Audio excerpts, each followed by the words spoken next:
Tonight, a Canadian killed after a mass shooting at a popular Mexican tourist destination. Terrifying moments. Shots ring out as tourists flee down the Teotihuacán pyramids. CBC News is on the ground in Mexico.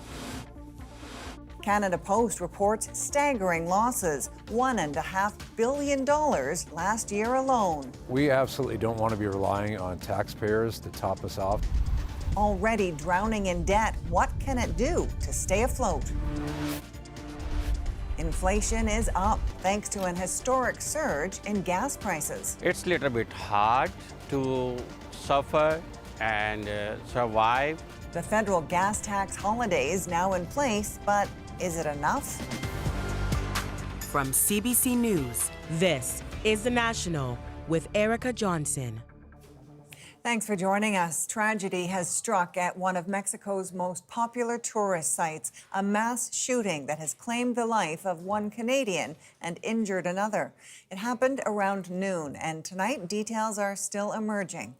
This is the site of the violence, historic pyramids about an hour from the capital, Mexico City. Video posted online shows the scene as a gunman waved his weapon and fired it repeatedly before eventually ending his own life. The investigation is just getting started tonight, but we do know the injured are from several countries. Jorge Barrera is not far from that tourist site. Jorge, a devastating act of violence. Well, I'm standing in front of the Ajopusco General Hospital, where Mexican authorities have taken the wounded from a major tragedy that has struck one of the country's most popular tourist sites. Atop Mexico's Pyramid of the Moon, fear and violence. In video verified by CBC News, tourists watch as a lone gunman stalks around, pointing a weapon. Gunshots can be heard, while off to the side, several people lay motionless. The shooter then runs up, and the tourists then flee down. I just started to hear people scream, and I looked up, and he was with his gun pointed in the air. My tour guide looked at me and he's like, "Run." Mexican authorities say a Canadian woman was killed and another Canadian injured, along with several others, some with gunshot wounds and some from falls. Authorities say the gunman took his own life. They also found a knife and ammunition at the scene. It's a major tragedy at one of Mexico's most famed tourist sites, the Teotihuacán pyramids, only 50 kilometers northeast of Mexico City. It saw 1.8 million international visitors last year alone. Mexican President Claudia Sheinbaum was quick to offer condolences, saying in a statement, "The incident deeply pains us," and adding that she was in contact with the Canadian embassy. This shooting comes about 2 months after deadly cartel violence paralyzed Puerto Vallarta, another popular tourist destination for Canadians. Canada's Foreign Affairs Minister Anita Anand called the shooting a horrific act of gun violence, posting of the victims, "My thoughts are with their family and loved ones." We are learning more about the wounded tonight, including a Canadian in her 20s who was shot in the chest. Also injured are Russian, Dutch, and Colombian nationals, including a child. And Jorge, what do we know about what led up to this shooting? Well, local media reports say that the gunman was shouting about how tourists shouldn't be up on these pyramids, that they belong to the gods. A tour guide actually told the Associated Press that the gunman was targeting tourists as they were descending the pyramids, firing into the air and into their legs. Thanks for this, Jorge Barrera in Tulancingo, Mexico. There are mixed signals tonight on whether peace talks between the United States and Iran will resume. This after the U.S. military seized an Iranian cargo ship, setting off fresh threats. Katie Simpson now with what both sides are saying. Security on high alert around the Pakistani capital, all in anticipation of more peace talks. Vice President J.D. Vance again tapped to lead the American delegation, even as Iran remains non-committal.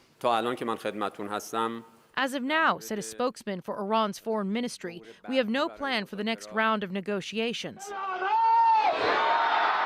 Hours later, the regime said it would not accept negotiation under the shadow of U.S. threats, warning it was prepared to reveal new cards on the battlefield. The U.S. says it's ready to resume military attacks if there's no diplomatic breakthrough. When asked by PBS News what happens if the ceasefire expires Wednesday, President Donald Trump said, then lots of bombs start going off. Iran has accused the U.S. of violating the ceasefire after the American Navy attacked and seized an Iranian-flagged cargo ship, claiming the vessel tried to evade the American blockade. As tensions mount and the fate of peace talks remains unclear, Trump is lashing out on social media in a series of lengthy and wide-ranging posts. In one, he writes, "I'm winning a war by a lot. Things are going very well. The anti-America fake news media is rooting for Iran."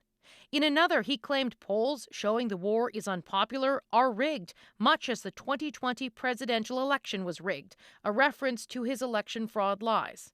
He also called Democrats weak and pathetic, traitors, denying he's in a rush to make a deal. "I am under no pressure whatsoever, although it will all happen relatively quickly." As all of this posturing plays out, there's essentially no traffic through the Strait of Hormuz, extending the global energy crisis. Katie Simpson, CBC News, Washington. The war and high energy prices are also driving inflation up here in Canada. Inflation hit 2.4% in March, higher than the Bank of Canada's 2% target. Rising gas prices are the biggest factor. In just 1 month, prices climbed by more than 21%, the largest monthly increase ever recorded. Canadians are feeling the jump in gas prices every time they fill up, even with the federal gas tax holiday that has kicked in today. Anis Hidari now with the pressure it's all putting on the economy. The latest inflation data confirms it. Gasoline prices are way up since the start of the war with Iran. It's a little bit hard to suffer and survive. It's difficult when you drive for your job. Many times when I left my home to do work with the rideshare, I'm thinking what I do. In March, gasoline prices went up more than 21%, the highest monthly increase on record. That's driving overall inflation. The consumer price index, 2.4% higher than last year. We were expecting inflation to accelerate quite sharply. But it's not all bad news to this economist. When we look under the hood and remove kind of the impact of gasoline prices, the rest of the inflation report, it's pretty tame. Though prices may not stay tame if the war keeps fuel costs rising. So you have higher energy costs and potential spillovers that are pushing inflation higher. On Monday, a federal fuel tax holiday kicked in, cutting 10 cents a liter for gasoline, 4 cents for diesel. But that doesn't make up for price spikes. Most Canadian households are cutting back spending on the nice to haves and prioritizing the need to haves. And so, this is creating sort of a headwind for the Canadian economy. And it's not the only household cost going up. Take fresh vegetables, up nearly 8% compared to last year. Bank officials are very likely to focus on the amount of slack that still exists in the Canadian economy, the fact that businesses are hesitant to spend, that consumers are hesitant to spend. Inflation is still within the Bank of Canada's target range for now. It's not expected to cut interest rates yet, but it may have concerns. If gasoline and diesel prices keep going up, inflation could do the same, and ultimately that could drag down the Canadian economy even more. Anis Hidari, CBC News, Calgary. Canada Post is in crisis, and the numbers prove it. The national mail carrier is reporting unprecedented losses, $1.57 billion last year alone. Marina von Stackelberg is following this story from Ottawa. Marina, how did we get here? This is Canada Post's worst financial loss ever. The situation has gotten so bad that for the last 2 years, it has needed $2 billion in federal government loans just to stay afloat. But this has been a slow bleed. The Crown Corporation has been losing money since 2018. It says the federal rules around how it operated made it hard to compete with other delivery companies that could change their prices, routes, and delivery times to meet customer needs. But the corporation says the big reason for such a poor financial picture now was the labor dispute with its unionized workers. That completely shut down its operations twice. You look at the uncertainty that we had over the last year with, one strike and then two. We were never really able to recover from that because we weren't able to provide the stability the customers were looking for. This all comes as the Canadian Union of Postal Workers has just begun voting on a new collective agreement. Okay, so what happens now for Canada Post? Well, just last week, Canada Post announced the first round of new postal codes to lose door-to-door delivery. It plans to switch all Canadians to community mailboxes in the next 5 years. Now, that should save $400 million annually. It also plans to streamline delivery routes and assess how rural post offices are being used. Now, all these changes, though, are expected to take years, meaning Canada Post will likely need more bailouts from taxpayers. Thanks, Marina. Marina von Stackelberg reporting in Ottawa tonight. Many families on edge tonight in Gatineau, Quebec, where spring flooding has put about 150 homes at risk of damage. It's very hard to project the peak and when it will stabilize. That peak could come just hours from now, but scenes like this are no reassurance for people in this city just across the river from Ottawa. In 3 other regions of the province, people are taking protective measures and hoping for the best. Some of Canada's premiers were in Ottawa today talking trade, both within Canada and with the United States. As Kate McKenna explains, the conversation comes after a stark warning from the Prime Minister. There we go. You can never have enough handshakes. There you go. A united front at home as the Prime Minister warns of a bumpy road ahead. Premier, it's been my great pleasure to work with you over the course of this last year. Several premiers were in Ottawa talking trade, one day after the Prime Minister addressed Canadians in a 10-minute YouTube video, reiterating Canada can't control the disruption coming from the U.S. Many of our former strengths, based on our close ties to America, have become our weaknesses that we must correct. A provocative line that sparked some debate. When you have one customer that's responsible for the vast majority of your business, and in New Brunswick's case, it's 92% of our exports that go to the U.S. That's a vulnerability. I didn't like that choice of word. Weakness is not the way I would put it. Susan just said vulnerability might be a better word. With a mandatory review of CUSMA happening this year, the premiers say they've only been told the broad strokes of how talks are going. We're just waiting for an update from the Prime Minister. He was mentioning that we're going to get updated, the premiers, every single month. I think the minister described it as motion, but not movement. The relationships are developing, but nobody's satisfied with the status of things today. One premier shared U.S. Ambassador Pete Hoekstra hinted Canada's dairy quota system, a longtime trade irritant, is likely off the negotiating table. He doesn't think that supply management is going to be up for any substantial changes. I promise you, I will never sugarcoat our challenges. In response to Carney's video, the Conservative leader issued his own, saying the Prime Minister is just looking to deflect. No one has any idea of Mr. Carney's plan to save the over 2 million Canadian jobs that rely on trade with the U.S. Expect to hear more about this topic as the week progresses. 2 sources familiar with the decision say the federal government is planning to announce a new Canada-U.S. Trade Advisory Council on Tuesday, replacing the Trudeau-appointed council that already exists. And Kate, all of this is happening as the U.S. trade representative paid a visit to Mexico, the other country in the CUSMA agreement. Yes, Jamieson Greer met with Mexican President Claudia Sheinbaum ahead of the review of the North American trade deal. They've already got a date for the first round of negotiations in May, putting them farther ahead than Canada. Thanks for this, Kate. Kate McKenna in Ottawa. The Northwest Territories and Alberta are moving to end seasonal time changes, opting instead for a permanent year-round daylight time. We are of the opinion it was time to stop talking about it and to take some action and get her done. That's what we did. Ending the time changes means clocks will neither fall back nor spring forward. Alberta is expected to table the bill later this week. The Northwest Territory says it would follow Alberta's move to work together more efficiently. BC is also abolishing time changes. Ontario Premier Doug Ford is calling himself the most scrutinized politician in the country after he backed down from the purchase of an expensive private jet for government business following public outcry. But as Lisa Shing shows us, the reversal hasn't stopped the controversy. One day after the Premier of Ontario said he would give up the private jet the province just bought, Doug Ford still tried to justify the purchase. Our province is massive. I have to get to the north numerous times. The used plane, a Bombardier Challenger 650 that cost nearly $29 million, was supposed to support the Premier's extensive travel within Ontario, across Canada, and even to the U.S., his office said, to make the case against punishing tariffs. I should have been out there and made the case and given the why.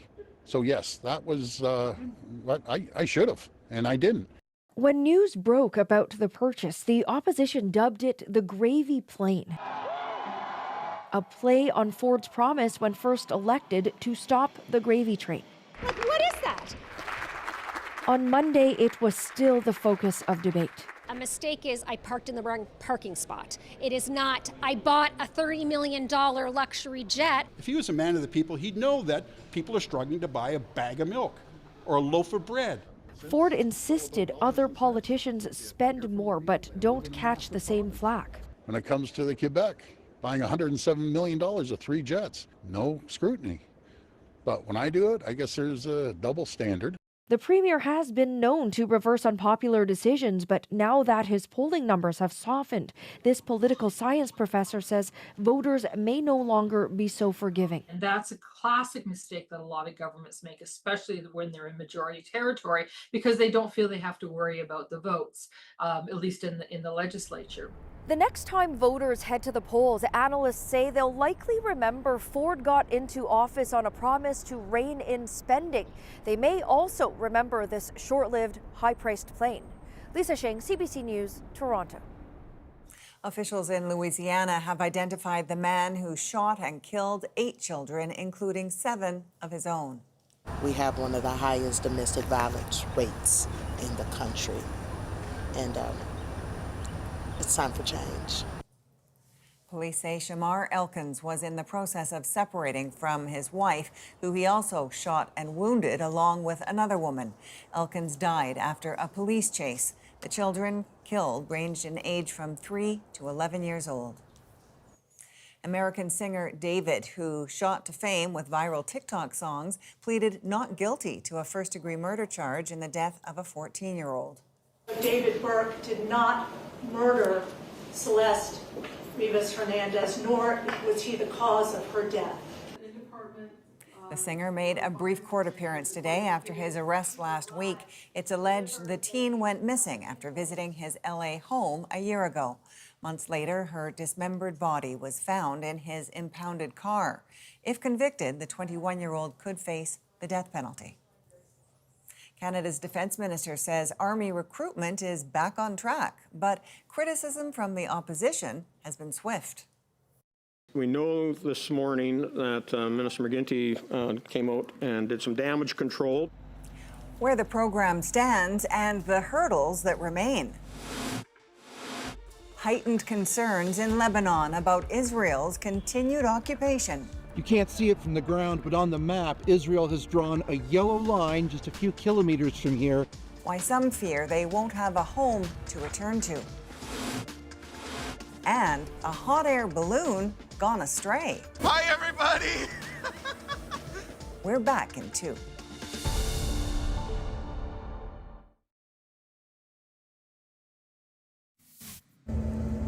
Would you look at that, man?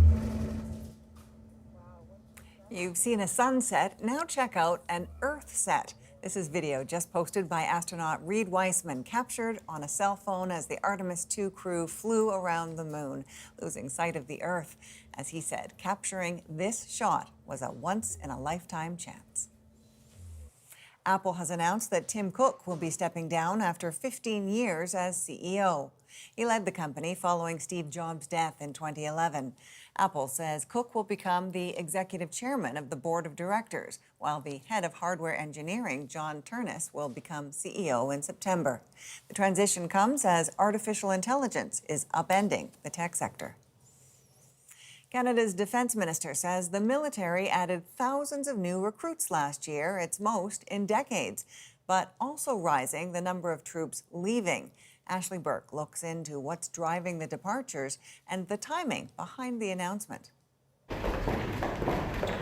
The defense minister releasing an update just hours before a committee digging into the military's recruitment problems. Today I can announce that with my colleagues, the Canadian Armed Forces have reached the highest recruitment intake in over 30 years. David McGuinty says the military is growing a year after his predecessor issued a stark warning about it shrinking. Over the past 3 years, more people have left than have entered.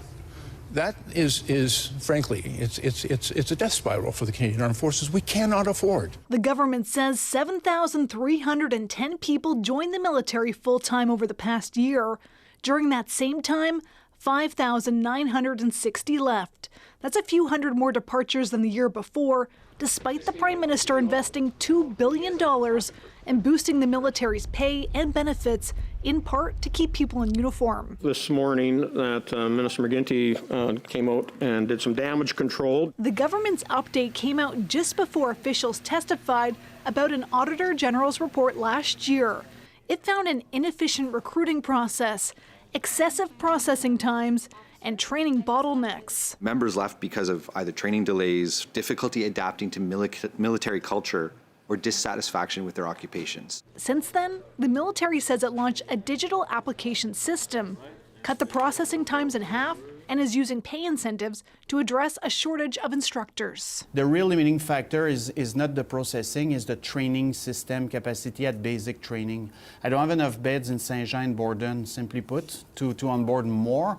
The military is still short about 3,600 members. The defense minister says he thinks that the forces can hit that before 2029. Ashley Burke, CBC News, Ottawa. Is China conflicted about the war in the Middle East? So you see Beijing always trying to drive wedges between the U.S. and its allies as a key priority of foreign policy. The short-term harm to Beijing and how the country could benefit if it weathers the storm. Drug overdose has become the leading cause of maternal death in Vancouver. This is comparable to the maternal and infant mortality statistics we would see for some of the poorest countries in the world. The factors driving the trend. The National breaks down the stories shaping our world. Next.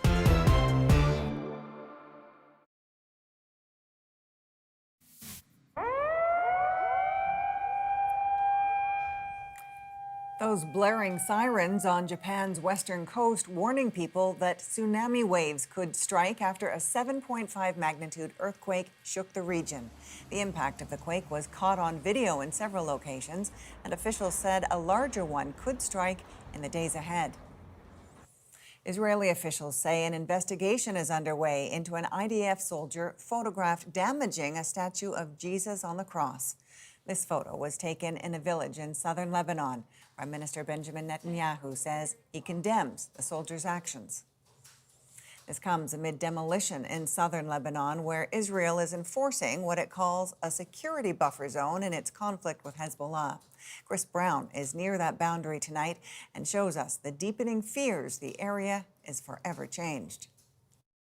Drone footage shows the South Lebanese town of Bint Jbeil utterly obliterated by Israeli attacks. It's a stronghold for Hezbollah, says Israel. Despite the ceasefire, it's one of many areas where fighting is still reportedly furious. This is about as far south as we can get, the village of Kfar Tebnit. You can't see it from the ground, but on the map, Israel has drawn a yellow line just a few kilometers from here to designate all of the territory it now occupies in Lebanon. It's the same kind of yellow line that it's drawn in Gaza. Over the weekend, Israel released this map of the area. And on Monday, it declared roughly 50 southern communities as official no-go zones, entrenching its occupation. The IDF says it's necessary in order to destroy Hezbollah tunnels and other structures. But Israeli media, taken on a tour of a small part of the occupied area, reported the demolitions planned will be expansive. There must not be any terror infrastructure here, this article quoted an officer as saying. This member of Lebanon's parliament, whose party is an ally of Hezbollah, said southern Lebanon will end up as destroyed as Gaza. Israel has never stopped its attacks, nor its house cleaning operations, or its daily artillery shelling, said Hani Khobaisi. Just outside the security zone, as Israel calls it, people in Jebshit are cleaning up. The mayor here says Israel's scorched earth strategy won't work. The Israeli army appears to act on the idea that if it turns homes into rubble, they kill the life rooted in that area, said Hussein Fahas. The IDF says its measures prioritize the safety of its soldiers. But the price of that security may be the systematic erasure of communities, leaving people nowhere to return to. Chris Brown, CBC News in N.W.T, South Lebanon. Tonight in the breakdown, where does China stand on the war in the Middle East? And a disturbing report on overdose victims. Through BC's toxic drug crisis, a rise in maternal deaths, half of them Indigenous women. So this is a population that warrants greater attention. We'll look at the contributing factors and what's being done. But first, China's dilemma in the Middle East war, needing Iran's oil, wanting the U.S.'s global influence. We have seen China take some diplomatic measures in order to end this conflict. Why China might also want it to keep going. Andrew Chang, host of About That, breaks down how China is balancing self-interest at home and abroad. On again, off again.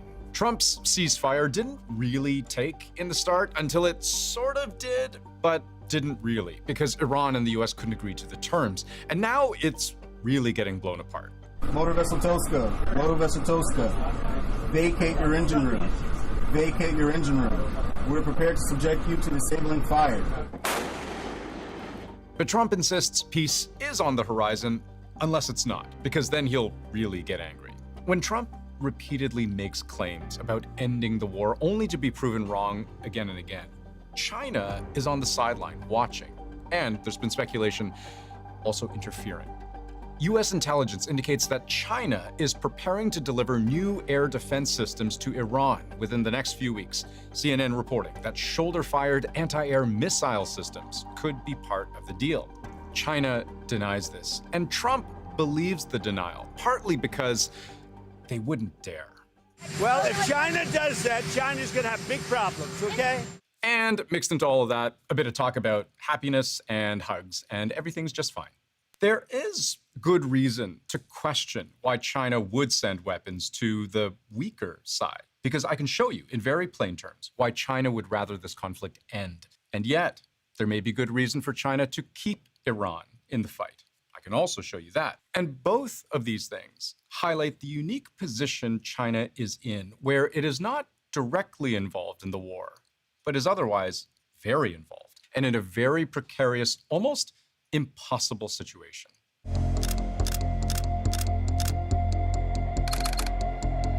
In the simplest way, China got dragged into the war in the same way most of the world did, which is when oil prices started shooting up. Oil prices now surging after the attack. $80 a barrel, $90 a barrel, $100 a barrel. Iran sealing the Strait of Hormuz with force, yes, but mainly with uncertainty, threatening drone attacks from where? Missile launchers hidden in the mountains, but where? Sea mines in the water, again, where? Attention all ships from now on. All navigating through the Strait of Hormuz is forbidden. This choked off crude oil's most important international passageway, 20% of world oil grinding to a halt. Oil is the lifeblood of modern civilization. It's embedded in the supply side of the economy. So airlines use it to transport people. Trucks bring the garden shares or steaks or fish or whatever you're buying in your grocery store. It's an input into manufacturing. And on this front, China was especially hard hit. The single biggest destination for crude oil transiting the Strait of Hormuz is China. Nearly 5 million barrels of oil a day before the war, which, just to put that number in context, is somewhere around a quarter of the oil China consumes in a day. That is a critical link in China's energy supply chain that it very suddenly had to rebuild anew. China has long had a dependency when it comes to importing energy. This is a country that imports over 50% of its oil from the region, from the Middle East. And as a result, of course, whatever happens in the region is of sizable importance to Beijing. And let's not forget that a big part of the oil we're talking about here is cheap oil. About 5 years ago, China signed a landmark deal with Iran, $400 billion worth of investment across Iran's entire economy, a quarter-century partnership in banking, telecommunications, ports, railways, healthcare, IT, and in exchange, a regular and heavily discounted supply of Iranian oil. China's getting a huge discount on its import of Iranian oil. It's a big part of why they buy so much of it. It's not a favor to Iran. It's a transaction that China benefits from. Iran has the world's third largest proven crude oil reserves, and it sits on top of the world's largest natural gas field. Almost all of Iran's exported oil, up to 90%, between 1 and 2 million barrels a day, goes to just one customer. If I haven't already made this clear, when all of that stops, China suffers. And it is, in a way, screaming for this fight to stop. We have seen China take some diplomatic measures in order to end this conflict. We have seen China attempt to assist in maybe some of the ceasefire negotiations. Except, here's the China paradox, that as wounded by the war as it is, China also sees a window of opportunity, an opening that taps into a long-term strategic ambition, if only it can weather the storm before it.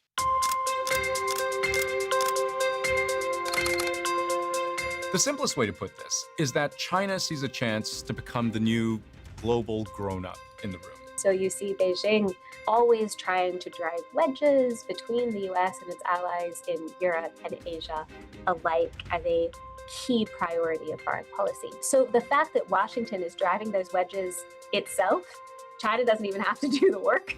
I mean, that's a huge benefit for Beijing. Consider how Trump and his Secretary of War talk about putting American troops in harm's way.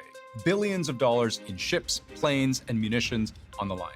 We have the strongest military in the world by far. To date, we've struck over 7,000 targets across Iran and its military infrastructure. The United States military controls the fate of that country. Our armed forces have been extraordinary. There's never been anything like it militarily. China's response?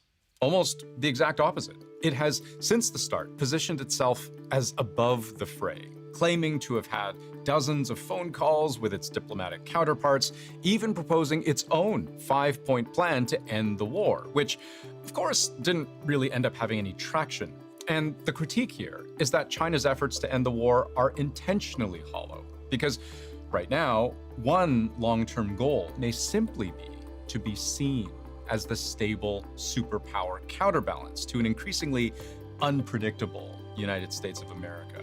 We never asked for anything, and we never got anything. We probably won't get anything unless I decide to use excessive strength and force, where we would be, frankly, unstoppable. Think about all the ways in which, as the U.S. does great harm to Iran, it also does great harm to itself. At best, it is internationally isolated. Its NATO allies hesitant to lend firepower. In some cases, even the use of its military bases or airspace. For the Europeans, the continuous discussion of threats, starting from the first term of Trump, of pulling out of NATO, I think that's just really hammering the message home that the US is not a reliable partner anymore. But at worst, America has threatened an entire country with genocide. He says a whole civilization will die tonight, never to be brought back again. And in at least one case, been accused of something serious enough to spark calls for a war crimes investigation. Iranian state media broadcast images of what they say is a girls' elementary school that was decimated this weekend. Did the United States airstrike a girls' elementary school and kill 175 people? Not that we know of, Sean, and the Department of War is investigating this matter, and I would just tell you very strongly, the United States of America does not target civilians, unlike the rogue Iranian regime. The erratic communication on the parts of US officials over the last few weeks that may or may not alienate regional partners and partners within NATO, and as a consequence, weaken the alliance, weaken US security relationships, which of course could provide some kind of opening for China. And this is to say nothing of how domestically unpopular the war on Iran is right now, among people and politicians of all stripes. I mean, I don't know about you, but I have found the explanations lacking. This happened because Israel wanted it to happen. This is Israel's war. This guy ran as the anti-war president, and he is now saying to the country, based on my decision, we've taken some casualties, and more of your sons and daughters are going to die. Stop bombing hospitals and schools and civilian targets across Iran in general. What China may believe the U.S. is doing right now is, at minimum, making space, room for China to forge and reinforce its relationships with all those countries who have been hit with threats of annexation, tariffs, presidential arrests, assassinations, and worse. It's room for real partnership. China has almost tripled its exports to the Middle East over the last decade or so, hundreds of billions of dollars a year, and growing at a much faster rate than exports to the rest of the world. The Middle East has become China's fastest growing export market for electric cars. It's also the largest investor in desalination in the region, where drinking water is increasingly made, not found. So what we've seen under the second Trump administration is that China is really looking towards all of these economic and diplomatic partnerships. China is always rooting for the United States to get bogged down in the Middle East in wars of unclear political objectives, because China thinks that it gives them more freedom of action. This reshaping of the world order, where the world looks to China for stability and prosperity, is the long-term prize. And one possible reason China may not want the war on Iran to end. And if it can give the US a bit more rope to hang itself by giving Iran the weapons it needs to fight back, maybe that works to China's advantage. But here's yet one more layer to the China paradox. What we keep hearing from experts is how China cannot let the current world order unravel too far. Because when you're the world's factory floor, this production hub that supplies the world with everything from flip-flops to furniture, solar panels to smartphones, and all the dollhouses and drones in between, that economy is built on a platform of stability, where oil arrives on time, where trade flows, where money changes hands, where countries have confidence that the system China has so effectively risen through the ranks of is going to hold. The war in Iran is eroding that confidence, and it's rewriting the rules of engagement. That all adds up to risk for a country that wants as little of that as possible. And China called today for a continuation of ceasefire negotiations after the U.S. fired on and seized an Iranian cargo ship over the weekend. Iran says the ship was traveling from China. Coming up, a rise in maternal deaths in parts of BC is tied to toxic drugs. This is comparable to the maternal and infant mortality statistics we would see for some of the poorest countries in the world. The fight to keep mothers and infants safe amidst the crisis. Next.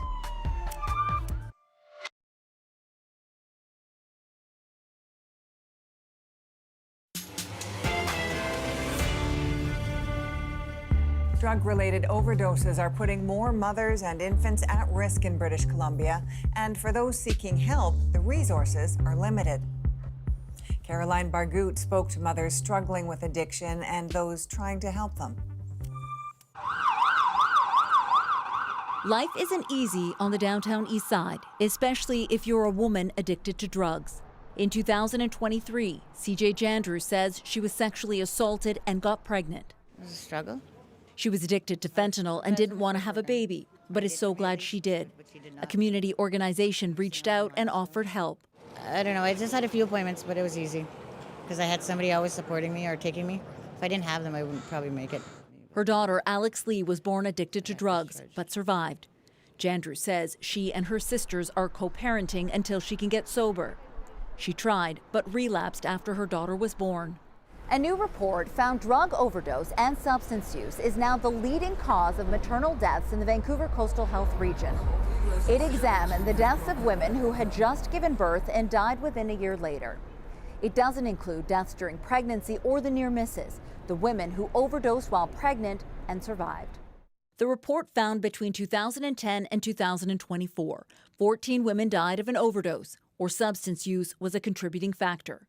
12 babies died too. More people have an opportunity. Dr. Althea Hayden authored the report. This is comparable to the maternal and infant mortality statistics we would see for some of the poorest countries in the world.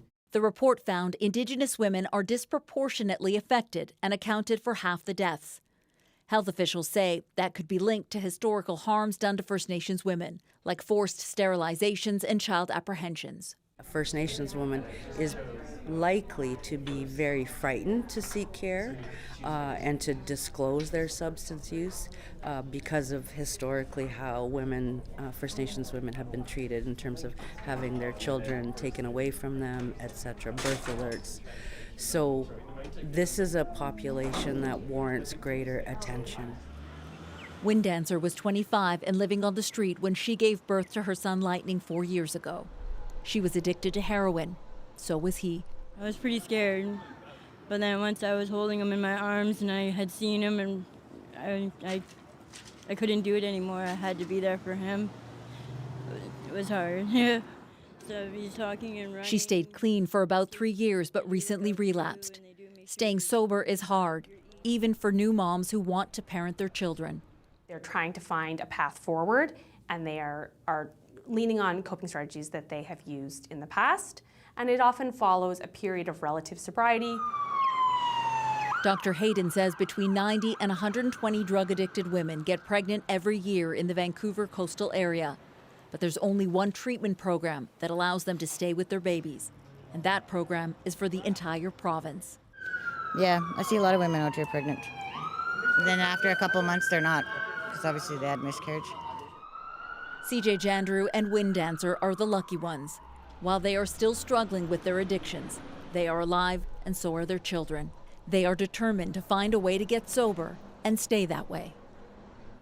And today, the province's Ministry of Health said the report from Caroline Story will inform its work going forward, and it intends to build a full and comprehensive system that works for everyone.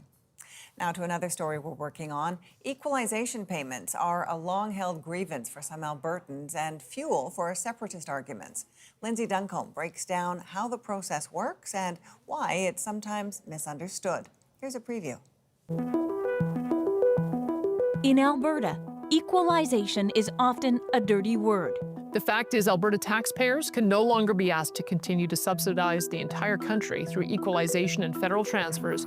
Shorthand for getting shafted. Under this scheme, taxpayers are getting the short end of the stick. Long-standing complaints, now part of a push by some for separation. Alberta's done, right? We need somebody to notice our needs. But much of what's being said online and by politicians simplifies a complex calculation. A complicated program that is difficult for Canadians to understand does lend itself to being both misunderstood and mischaracterized. And it's tough to say if something is fair or not with all that spin. And you can watch Lindsay's full story in the coming days right here on The National. Next, an unexpected visit from some airborne travelers. I feel like I need to give them something like a breakfast bouquet. Welcome to our house. The hot air mishap in our moment.